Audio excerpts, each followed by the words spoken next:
আর আমি চাচা হব। চৌধুরী বাড়িতে পিচ্চি বাবু আসবে। কাশেম চাচা, জলদি মিষ্টির অর্ডার দাও। সবাই আনন্দ করুন।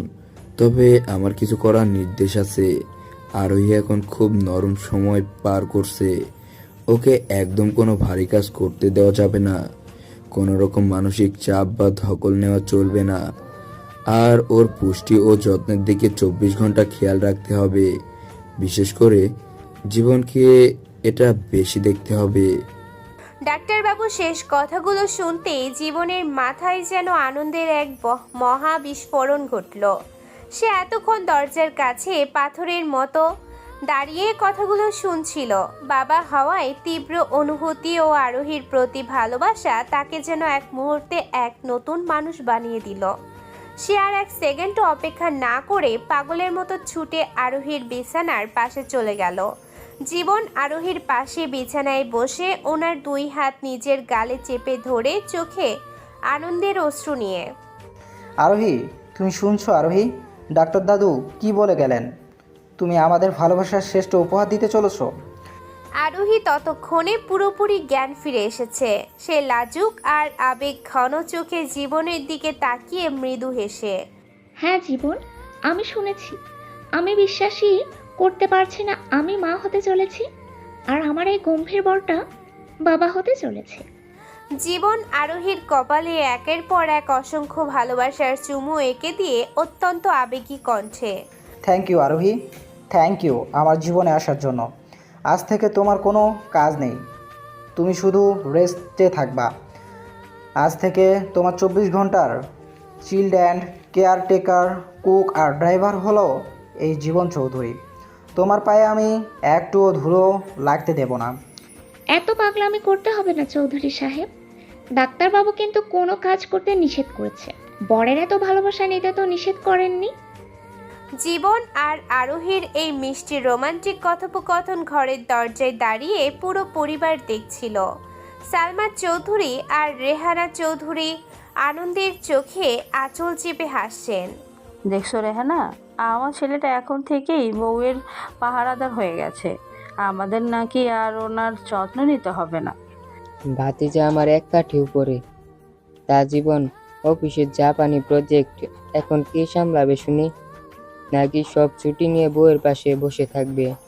চাচা, অফিসের জন্য আবির আর রনি আছে। এখন আমার সবচেয়ে বড় প্রজেক্ট হলো আরোহী আর আমাদের এই অনাগত সন্তান। এর চেয়ে বড় দায়িত্ব আমার আর কিছুই নেই। দাদাবাবু, দিদিমণি চৌধুরী বাড়ির সেরা রাজকীয় মিষ্টি নিয়ে এসেছে। সবার আগে মিষ্টি মুখ করো। পুরো ঘর জুড়েই খুশির বন্যা বয়ে যায়। আরোহী লাজুক চোখে জীবনের দিকে তাকায়, আর জীবন আরোহীর হাতটা শক্ত করে ধরে মনে মনে প্রতিজ্ঞা করে পৃথিবীর সমস্ত সুখ সে তার এই ছোট্ট পরিবারটার পায়ে এনে ঢেলে দিবে। বিছানায় নরম বালিশের ঠেস দিয়ে বসে আছে আরোহী। তার কোলের ওপর রাখা ল্যাপটপে জীবন অফিসের খুব জরুরি কিছু মেল চেক করছে। জীবন এখন আর রেগুলার অফিসে যায় না, আরোহীর দেখাশোনার জন্য বাসা থেকেই সব কাজ সামলায়। জীবন ল্যাপটপের স্ক্রিন থেকে চোখ না সরিয়ে আরোহীর মুখে এক চামচ আপেলের রস তুলে দিয়ে বলে, আরোহী, মুখটা খোলো। এই জুসটা সাজিদ সকাল সকাল তোমার জন্য স্পেশাল ব্লেন্ডার করে পাঠিয়েছে, পুরোটা শেষ করবে। জীবন, তুমি ল্যাপটপ নিয়ে কাজ করছো করো, কিন্তু প্রতি 5 মিনিট পর পর আমাকে এটা সেটা খাওয়ানো বন্ধ করো তো। আমার পেট একদম ভরে গেছে চৌধুরী সাহেব। জীবন ল্যাপটপ একপাশে সরিয়ে আরোহীর খুব কাছে এসে বসে, তার কপালে হাত রেখে গম্ভীর মুখে, একদম না।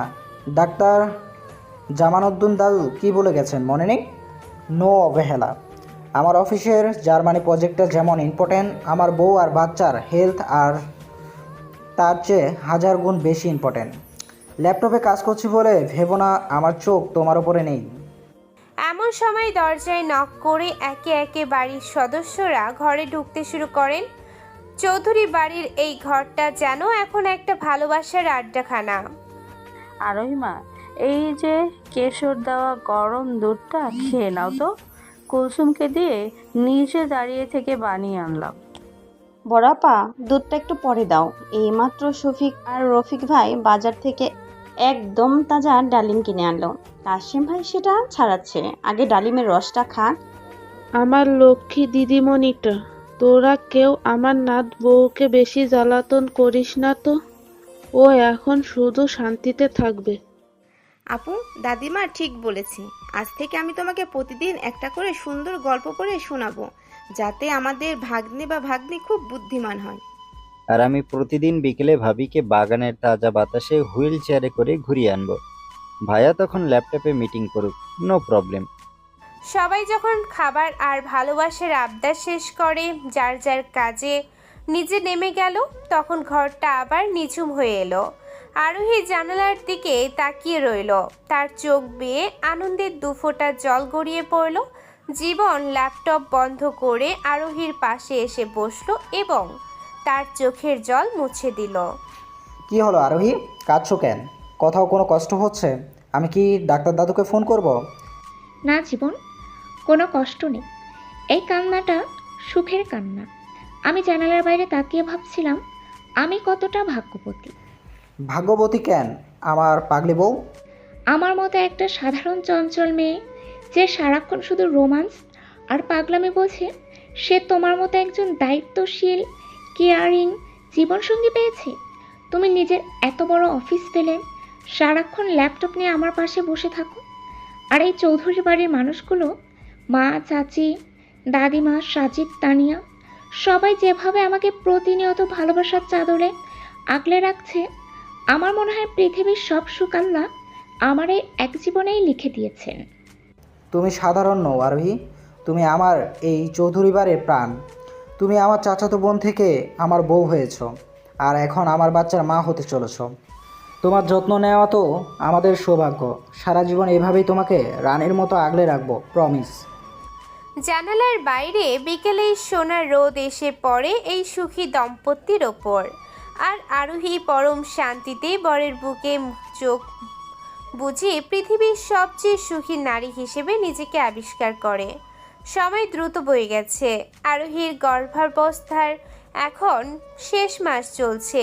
যে কোনো দিন চৌধুরী বাড়িতে নতুন অতিথির কান্নার আওয়াজ শোনা যাবে।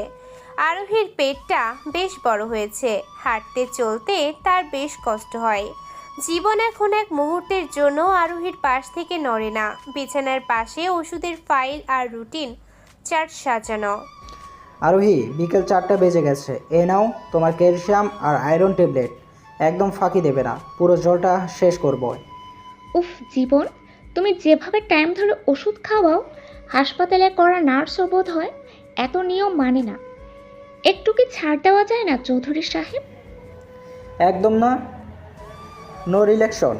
এই শেষ সময়টা সবচেয়ে বেশি ক্রুশিয়াল। তোমার ব্লাড প্রেশার, তোমার হিমোগ্লোবিনের মাত্রা যাতে একদম পারফেক্ট থাকে সেটা দেখার দায়িত্ব আমার। আমি কোনো রিস্ক নিতে পারবো না আরোহী।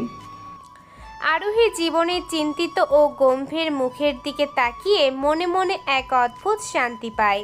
সে জীবনের শার্টের হাতাটা টেনে ধরে মিষ্টি হেসে, আমি জানি জীবন, তোমাকে দেখে আমার মাঝে মাঝে অবাক লাগে। একটা মানুষ নিজের অফিস, বিজনেস, ঘুম সব বিসর্জন দিয়ে কিভাবে 24 ঘন্টা একটা মেয়েকে পাহারা দিতে পারে। এমন সময় দরজায় টোকা দিয়ে ডাক্তার জামান ঘরে ঢোকেন। ওনার পেছনে রফিক চৌধুরী আর সালমা চৌধুরীও আছেন। জীবন তড়িঘড়ি করে উঠে দাঁড়িয়ে ডাক্তার বাবুকে বসার জায়গা করে দেয়। কিরে জীবন, তোর কপালে তো দুশ্চিন্তার ভাঁজ কেন?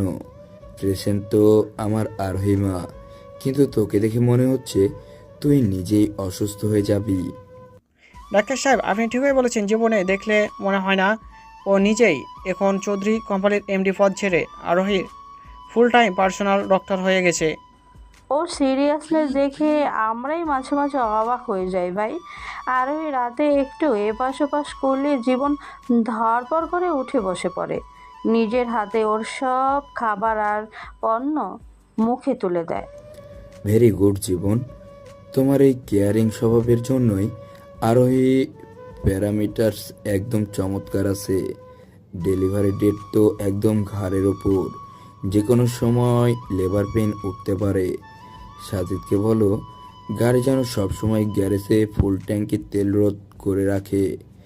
আর মিম আর তানিয়া মিলে যেন হাসপাতালের প্রয়োজনীয় ব্যাগটা গুছিয়ে রাখে। ডাক্তার দাদু, আরোহীর কোনো কষ্ট হবে না তো? সব ঠিকঠাক থাকবে তো? আমি খুব নার্ভাস ফিল করছি। পাগল ছেলে, সব ঠিক হয়ে যাবে, আল্লাহর উপর ভরসা রাখ। আরোহী খুব শক্ত মেয়ে। রাত 2টো। পুরো চৌধুরী বাড়ি নিঝুম অন্ধকারে ডুবে আছে। আরোহী বিছানায় একপাশে কাত হয়ে ঘুমাচ্ছে, কিন্তু জীবনের চোখে কোনো ঘুম নেই। সে বেডসাইড ল্যাম্পের মৃদু আলোয় আরোহীর ফুটফুটে নিষ্পাপ মুখের দিকে তাকিয়ে আছে। সে আলতো করে আরোহীর চুলে হাত বুলিয়ে দিচ্ছে যাতে তার ঘুমে কোনো ব্যাঘাত না ঘটে। আরোহী হঠাৎ ঘুম ভেঙে চোখ খুলে জীবনকে ওভাবে তাকিয়ে থাকতে দেখে জড়ানো গলায় ফিসফিস করে, জীবন, তুমি এখনো ঘুমাওনি? রাত কত হয়েছে জানো? ঘুমাও প্লিজ। জীবন আরোহীর কপালে একটা পরম যত্নের চুমু খেয়ে তার হাতটা নিজের বুকের উপর রেখে নরম গলায়, তুমি ঘুমাও আরোহী, আমার ঘুম ভাঙলে কোনো ক্ষতি নেই, কিন্তু তোমার একটু অস্তিত্ব হলেও আমার বুকটা কেঁপে ওঠে। তুমি যখন শান্তিতে ঘুমাও তখন আমার মনে হয় আমি পৃথিবীর সবচেয়ে বড় দায়িত্বটা সফলভাবে পালন করেছি। আরোহী জীবনের বুকে নিজের মুখটা আলতো করে ছুঁয়ে চোখের কোণে এক ফোঁটা সুখের জল নিয়ে মনে মনে, ওগো দয়াময়, আমার বরের এই ভালোবাসার ঋণ আমি কোনো দিন শোধ করতে পারবো না। তুমি ওনাকে সারা জীবন ভালো রেখো। বাইরে নিঝুম রাত কেটে ভোরের আলো ফোটার অপেক্ষায়, আর ঘরের ভেতরে জীবন তার ভালোবাসার আরোহীকে এক মুহূর্তের জন্য চোখের আড়াল না করে অতন্দ্র প্রহরীর মতো আগলে রাখে। ঝকঝকে রোদ দুপুরের খাওয়া শেষ করে পুরো চৌধুরী বাড়ি তখন কিছুটা শান্ত। জীবন আরোহীর পাশে বসে ল্যাপটপে চোখ রাখছিল, আর আরোহী ঘুমানোর চেষ্টা করছিল। হঠাৎই আরোহী পেটে হাত দিয়ে তীব্র যন্ত্রণায় কোকিয়ে ওঠে। উফ জীবন, আমার আমার খুব কষ্ট হচ্ছে। পেটে অনেক ব্যথা শুরু হয়েছে জীবন, আমি আর সহ্য করতে পারছি না। আরোহী, কি হয়েছে আরোহী? ব্যথা কি খুব বেশি? দাদা, বাবু, মা, চাচি, সাজিদ, তাড়াতাড়ি এসো, আরোহীর ব্যথা উঠেছে। কে কোথায় আছো? জলদি এসো। ও বড়াপ্পা, আরোহীর তো সময় হয়ে গেছে, লেবার পেন উঠেছে ওর। সাজিদ, গাড়ি চাবি দে। কাশেম ভাই, মিমকে বলো হাসপাতালের ব্যাগটা নিয়ে আসতে, আর 1 মিনিটও দেরি করা যাবে না। ব্যথার তীব্রতায় আরোহীর কপাল বেয়ে ঘাম ঝরছে, চোখ দিয়ে জল পড়ছে। জীবন আর 1 সেকেন্ডও সময় নষ্ট করার কথা ভাবল না। অ্যাম্বুলেন্স বা স্ট্রেচারের অপেক্ষা না করে সে আরোহীকে আলতো কিন্তু শক্ত বাঁধনে নিজের পাজা কোলা করে তুলে নিল। আরোহীকে কোলে নিয়ে সিঁড়ি দিয়ে ঝড়ের গতিতে নিচে নামতে নামতে ব্যাকুল কণ্ঠে, কোনো ভয় নেই আরোহী, আমি আছি তো, তোমার কিচ্ছু হতে দেব না। একটু সহ্য করো আমার জান, আমরা এখনই হাসপাতালে যাচ্ছি। জীবন, আমার আমার খুব ভয় করছে। আমাদের বাবু ঠিক থাকবে তো? সব ঠিক থাকবে আরোহী, তুমি শুধু একটু শক্ত থাকো। ভাইয়া, সবাই গাড়িতে উঠে পড়েছে। আমি জাপানি প্রজেক্টের চেয়েও জোরে গাড়ি ছোটাবো আজ। তোমরা সিট বেল্ট ধরো।